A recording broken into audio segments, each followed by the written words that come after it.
The title of my latest Medium story, link is below, is Netanyahu's Colossal Nuclear Deterrence Blunder.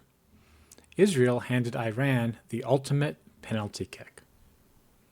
I'll come at that question from an argument I had with a friend today, who believes Israel can defend itself against long-range ballistic missiles from Iran using the Iron Dome.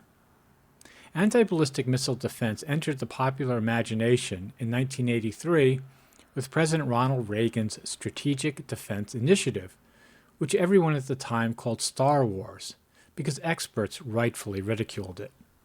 At the time, I thought it was amusing because in a video they couldn't even make it look realistic. Again, link in the article.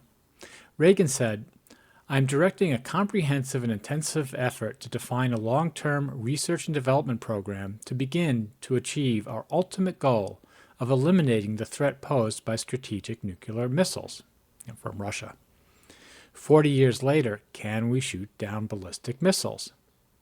At the time, critics pointed out that missile defense technology could never be trusted to get them all.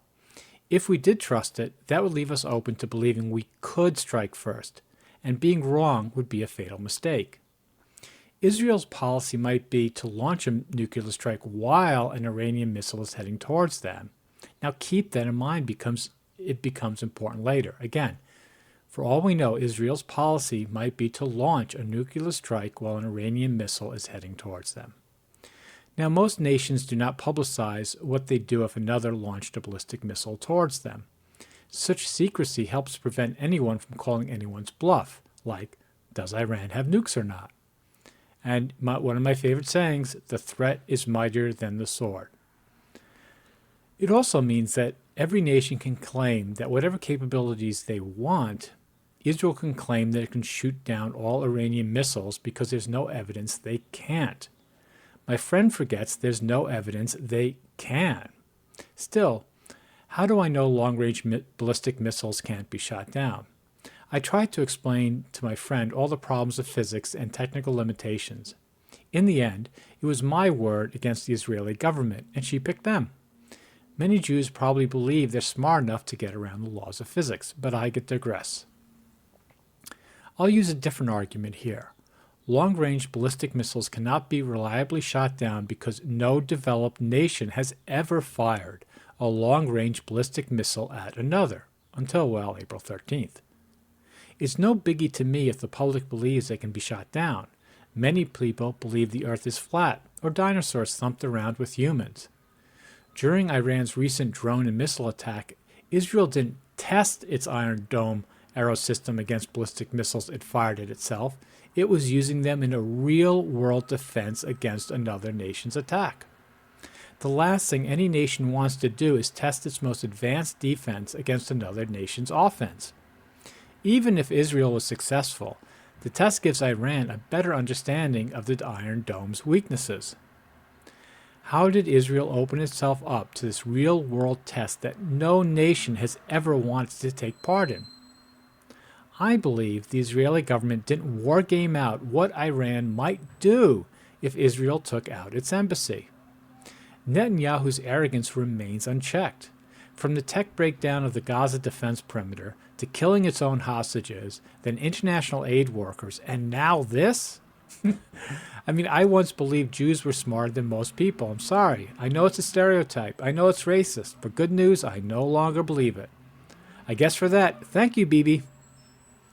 When Israel took out the Iranian embassy on April 1st, every nation recognized, if some only privately, that the attack was on Iranian soil, an act of war.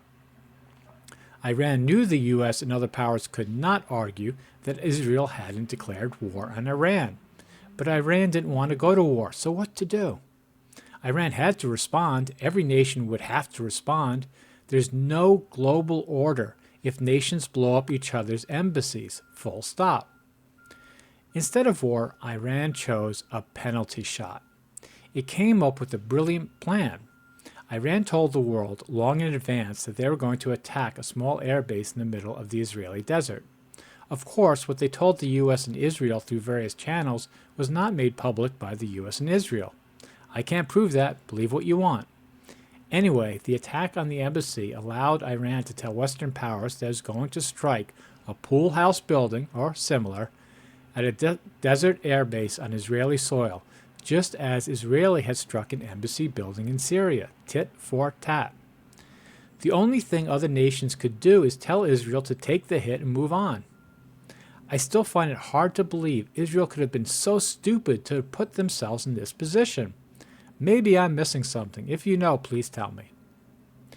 If what I theorize is true, the public won't be told exactly what happened, but every advanced nation knows whether or not the pool house was hit.